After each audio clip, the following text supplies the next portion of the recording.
Bonjour, nous allons parler aujourd'hui de l'école à la maison à l'heure du Covid-19.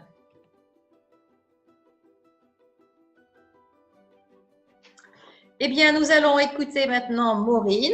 Maureen est enseignante dans une école du champ de manœuvre et elle va nous expliquer comment elle organise ce nouvel enseignement à la maison.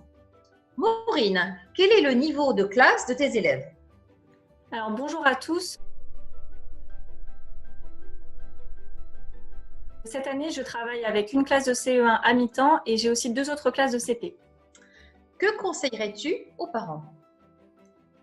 Si je pouvais donner des conseils aux parents, je leur dirais de faire comme ils peuvent, et c'est déjà le cas, mais surtout de ne pas culpabiliser face aux difficultés de l'école à la maison. On sait que l'école est le lieu privilégié pour les apprentissages scolaires, mais la maison est un autre lieu d'apprentissage qui sont différents, un peu plus pratiques, mais importants aussi. Alors, je conseillerais aussi aux parents de ne pas hésiter à discuter avec les enseignants de leurs enfants, à exposer leurs difficultés, et une solution adaptée sera trouvée pour les enfants, mais aussi pour accompagner les familles. On est tous conscients que cette période est inédite et exceptionnelle, et très difficile pour beaucoup. Alors, je recommande aux parents, mais aussi aux collègues enseignants, comme je le disais, de nous déculpabiliser face aux difficultés qu'on peut rencontrer. On n'est pas dans une logique d'apprentissage nouveau, mais vraiment de consolidation des acquis, de révision, et encore plus d'accompagnement humain face au contexte si particulier. D'ailleurs, il ne faudrait pas que l'école à la maison devienne une source de conflit pour les familles. Ce n'est pas du tout l'objectif. Et si un enfant refuse de faire le travail qui est demandé par l'école? Si un enfant refuse de faire le travail, je conseillerais aux parents de faire une pause, tout simplement, de ne pas insister.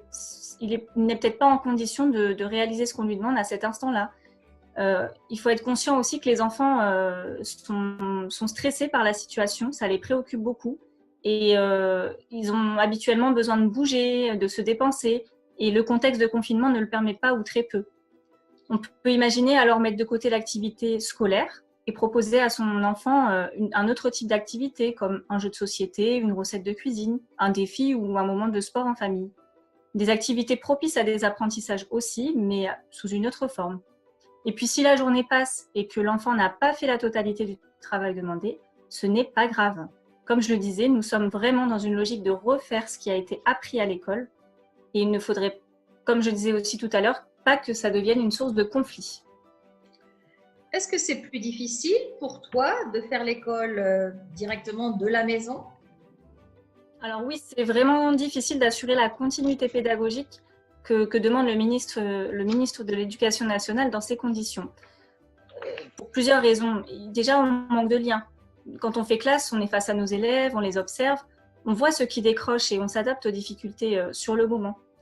Là, on est seul face à nos ordinateurs et parfois aussi à une montagne de ressources numériques avec lesquelles il faut se familiariser. Mais surtout, les élèves sont plus ou moins seuls eux aussi et c'est le plus compliqué à gérer. On culpabilise souvent de ne pas pouvoir agir comme on fait en classe d'habitude. Et cette date fait, est-ce que ça ne creuse pas, enfin, est-ce que ça ne risque pas de creuser les inégalités entre enfants? Bien sûr, je pense que les inégalités peuvent se creuser davantage. On est face à des familles qui ont toutes des choses à gérer à la maison, parfois prioritaires sur la classe. Alors ça peut être, parfois elles n'ont pas le temps nécessaire pour aider leurs enfants, puisqu'il ne faut pas oublier que certains parents, enfin beaucoup de parents même, sont en télétravail et donc n'ont pas forcément le temps de faire la classe à la maison. Parfois ils ont aussi plusieurs enfants, donc dans des classes différentes avec chacun un programme de travail. D'autres fois, la barrière de la langue est présente, il ne faut pas l'oublier, et donc la compréhension et l'aide aux enfants devient compliquée. D'autres fois, les familles n'ont tout simplement pas d'équipement.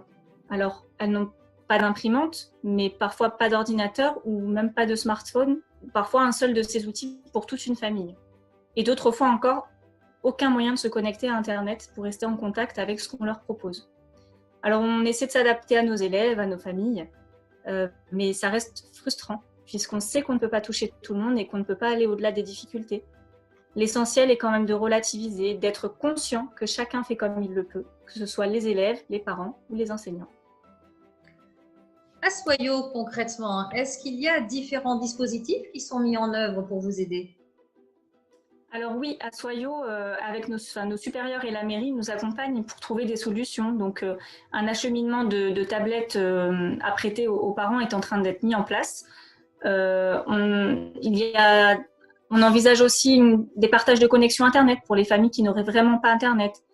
Et un service d'acheminement de documents par courrier, en lien avec la Poste, est envisagé. Eh bien, écoute, Maureen, j'ai une dernière question à te poser. Est-ce que tes élèves te manquent? Alors bien sûr, mes élèves me manquent. Je suis davantage en contact avec les parents qu'avec les enfants. Je sais qu'ailleurs, des classes virtuelles sont organisées, mais là où je travaille, il me semble compliqué de le mettre en place, puisque comme je le disais, tous n'ont pas le matériel pour le faire, et ce serait encore creuser des inégalités. Donc ce n'est pas pareil. Là, c'est sûr qu'on envoie du travail, des activités, des petits défis à réaliser, mais il nous manque quand même les regards, le lien avec les élèves, mais aussi le lien entre les élèves, qui est une grande source d'apprentissage au quotidien pour eux. On se contente du virtuel et parfois, recevoir un dessin ou la photo d'un défi réalisé par un élève suffit à nous redonner le sourire. Il y a quand même une source de satisfaction, c'est le lien que l'on a avec les familles, puisque j'essaie de les appeler toutes les semaines et donc je dialogue davantage avec les parents que ce que je pouvais faire avant. Écoute, je te remercie, Maureen, et je te dis bon courage pour la suite de l'enseignement à la maison. Merci.